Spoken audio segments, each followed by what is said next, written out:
ഇബ്രാഹീമിനെയും നാം അയച്ചു.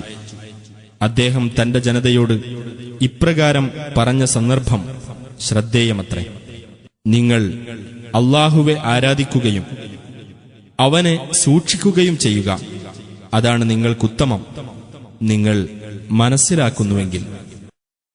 നിങ്ങൾ അല്ലാഹുവിനു പുറമെ ചില വിഗ്രഹങ്ങളെ ആരാധിക്കുകയും കള്ളം കെട്ടിയുണ്ടാക്കുകയുമാണ് ചെയ്യുന്നത്. അല്ലാഹുവിനു പുറമെ നിങ്ങൾ ആരാധിക്കുന്നത് ആരെയാണോ അവർ നിങ്ങൾക്കുള്ള ഉപജീവനം അധീനമാക്കുന്നില്ല.